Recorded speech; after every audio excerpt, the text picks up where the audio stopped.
साथ ऋतु सिंह, मेरे साथ जुड़ गए हैं मेरे सहयोगी आनंद। बात होगी ईरान अमेरिका की, क्योंकि ट्रंप ने सीज फायर को बढ़ाने का ऐलान कर दिया है। दूसरी तरफ ईरान की तरफ से हमले भी जारी हैं और स्ट्रेट ऑफ हॉर्मुज पर भी तनाव बढ़ता जा रहा है। ताज़ा अपडेट क्या है, सबसे पहले वो जान लेते हैं आनंद। बिल्कुल, देखिए स्टेट ऑफ हॉर्मुज में फिर से तनाव बढ़ चुका है, क्योंकि सीज फायर का जैसे ही ट्रंप का बयान आता है कि सीज फायर का ऐलान करके यानी कि उसकी टाइम बढ़ाते हैं, उसके बाद स्टेट ऑफ हॉर्मुज में जो एक्शन ईरान का पहले था उससे अब कई गुना बढ़ चुका है। इसलिए क्योंकि वहाँ से जो भी जहाज़ें गुजर रही हैं उस पर एक तरीके से आईआरजीसी का हमला हो रहा है, फायरिंग हो रहा है। और ये कारण सिर्फ और सिर्फ इसलिए है क्योंकि स्टेट ऑफ हॉर्मुज बंद है। और स्टेट ऑफ हॉर्मुज बंद होने का कारण समझिए, पहला तो एक ये है कि अब्बास अराक्ची ने बयान दिया था कि स्टेट ऑफ हॉर्मुज खोल दिया गया है ना। उसके बाद आईआरजीसी का बयान आता है कि स्टेट ऑफ हॉर्मुज फिर से बंद कर दिया गया है। तो यानी अंदर खाने में भी, ईरान के अंदर खाने में भी, यानी कि आईआरजीसी और ईरान की जो सरकार है उनके बीच में भी तनातनी है। तो इसको लेकर के तो एक है ही मामला, लेकिन आईआरजीसी इसमें पूरे ईरान का नेतृत्व कर रहा है।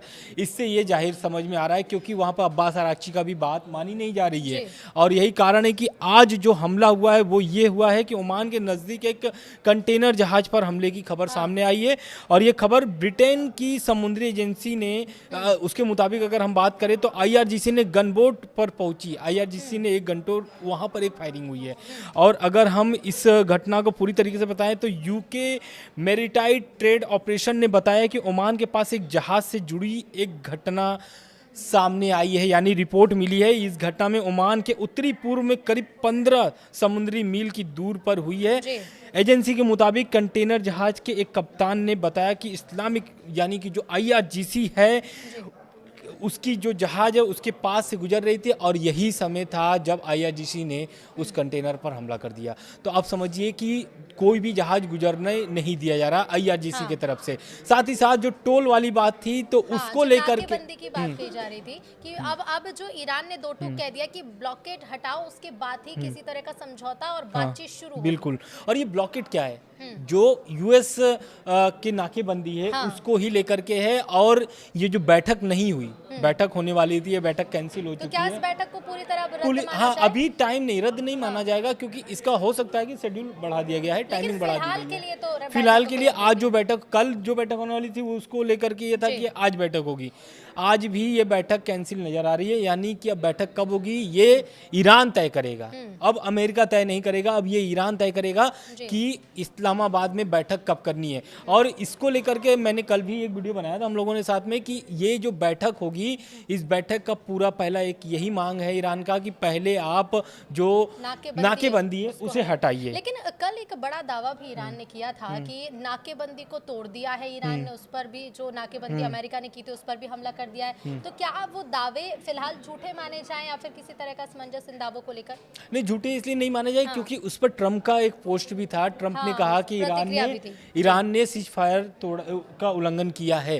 तो कहीं ना कहीं वो खबरें सही थी, और खास करके ईरान ने दावा किया है ये। और उस पर ट्रंप का पोस्ट आता है। ट्रंप जो है कि उस पर कोई भी ऐसा मतलब विस्तार से जानकारी नहीं देते। लेकिन उससे ये अंदाजा लगाया जा सकता है कि वो जो पोस्ट था उसी के ही संबंध में था। बिल्कुल।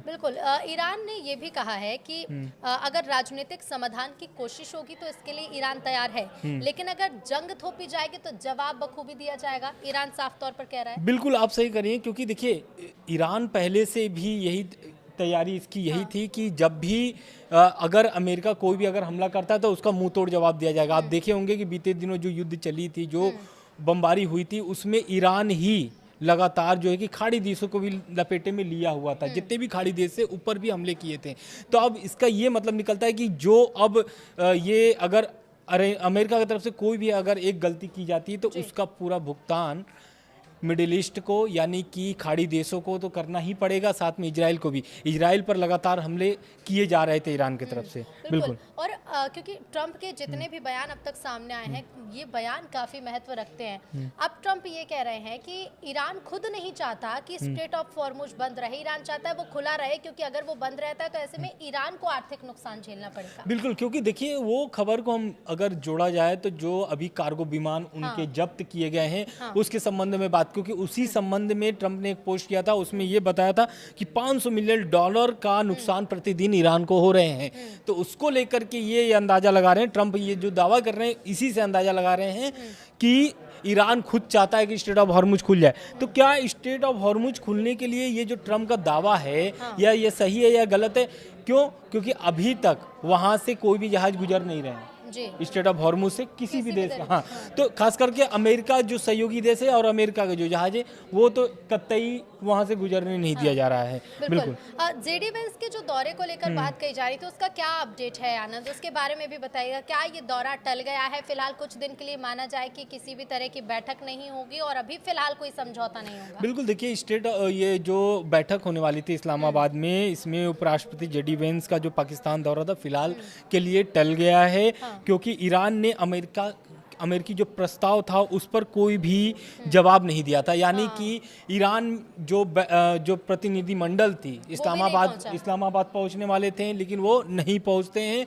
और इस पर पहुंचने को लेकर किसी भी तरह से साफ बात भी नहीं कही जा रही थी ईरान की तरफ से कुछ। दरअसल एक अगर हम सोर्स की बात करें, जो विशेषज्ञों का क्या कहना है इस मामले को लेकर के, क्यों नहीं पहुंचे प्रतिनिधिमंडल जो ईरान के थे वो क्यों नहीं पहुंचे, तो इसका ये मतलब निकाला जा रहा है कि मुस्तफा खामनेई जो हैं वो अब पूरी तरीके से अपने कंट्रोल में ले लिए हैं सारा कुछ। यानी कि मुस्तफा खामनेई ही तय करेंगे कि वो बैठक करेंगे या नहीं करेंगे, और अगर नहीं करेंगे तो युद्ध का जो तैयारी है वो कैसी तैयारी है उसका भी पूरा निर्णय अब वही ले रहे हैं। यानी मुस्तफा खामनेई के ही अब एक तरीके से कंट्रोल में सब कुछ है।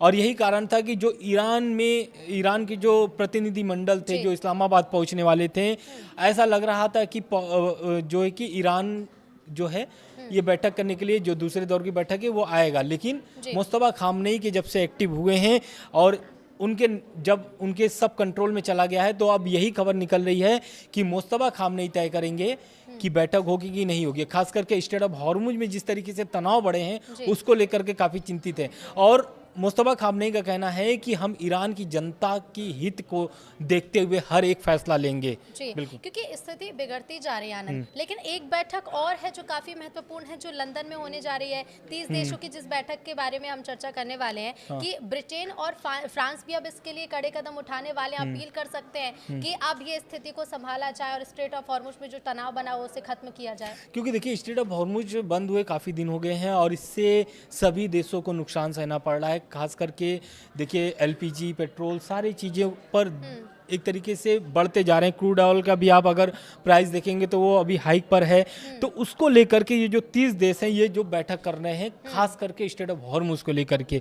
और स्ट्रेट ऑफ हॉर्मुज को लेकर के ईरान क्या सोचता है, तो ईरान का पहले यही है कि हम बैठक तो जरूर करेंगे, डील भी करेंगे अमेरिका से, लेकिन स्ट्रेट ऑफ हॉर्मुज पे अंतर्राष्ट्रीय कानून बनेगा जिसके तहत हम सभी देशों से यानी कि सभी जहाज़ों से टोल वसूल सकें। और यही कारण है कि अब जो देश हैं वो बैठक कर रहे हैं लंदन में, और इस बैठक में वर्चुअली लगभग 51 देश जो है इसमें शामिल होने की संभावनाएं जा रही है। यानी कि बैठक कर सकते हैं, और ख़ास करके स्ट्रेट ऑफ हॉर्मुज जो बंद हुआ है उससे खोलने के लिए क्या रणनीति बनती है अब इस बैठक में तय किया जाएगा। एक आखिरी सवाल ये भी रहेगा कि यूएन में भारी हंगामा ईरान की तरफ से किया गया और कहा गया है कि जो अमेरिकी कार्रवाई है वो कार्रवाई नहीं है बल्कि वो समुद्री डकैती है। हाँ, वही जो कार्गो विमान उनके जो कब्जे में लिया गया है, और अभी भी, और कार्गो विमान के साथ साथ उसमें ईरानी जनता भी थे।